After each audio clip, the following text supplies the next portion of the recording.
Mr. Mayor, City Council, my name is Tony Chavez. I want to say thank you for what you do, even though I may not always agree with you. So I want to bring up a little bit about terrorism and discuss a little bit about that. I want to say, let's not forget 9/11 and this horrific terrorist attacks on American soil by Al-Qaeda, a terrorist organization. We have lost many service members fighting the global war on terrorism because of this attack. And let's not forget the innocent civilians that also lost their lives on this day. Today, we still have service members serving abroad and in harm's way. Let's keep these brave women and men in our prayers and pray that they return home safely to their families.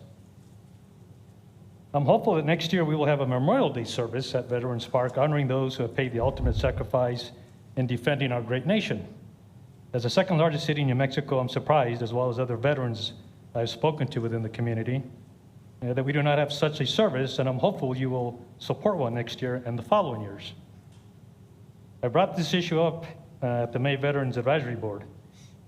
If you have not attended Memorial Day service, I would highly encourage you to attend one. It's very sobering and eye-opening experience, especially when the deceased service member is returned from the country they are serving in for burial.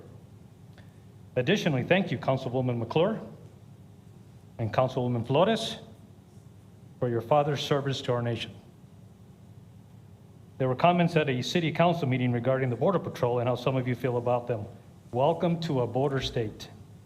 The Border Patrol, as well as ICE, have explicit missions such as watching out for sex, minor human trafficking, and alien smuggling, checking for illegal drugs and undocumented immigrants entering the U.S., not to mention terrorists, criminals, and gangs that may have entered, and hopefully we will not have to live through or endure another 9/11. Did you know the U.S. spends $66 billion a year on undocumented immigrants? You may not like ICE and the Border Patrol, however, you should respect them, and I fully support these agencies as they have a very important mission in keeping our country and citizens safe, just as our law enforcement and first responders, and I have their 6.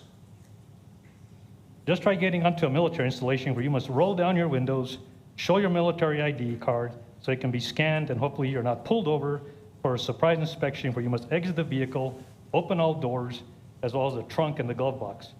Also, your registration and insurance are checked and verified. If you do not have a military ID, you will need to be vetted before you can enter. All this occurred because of 9/11. Now, discussing the GRT, I understand New Mexico has a $50 billion surplus, yet the city is advocating for a possible increase to the GRT. What is the city doing to address getting its capital outlay projects funded by our state representatives? I'm sure you all have a meeting with them at some point during the budget cycle to address the city's priorities, and I hope that you will press them to advocate at the state level for the required funding. Thank you.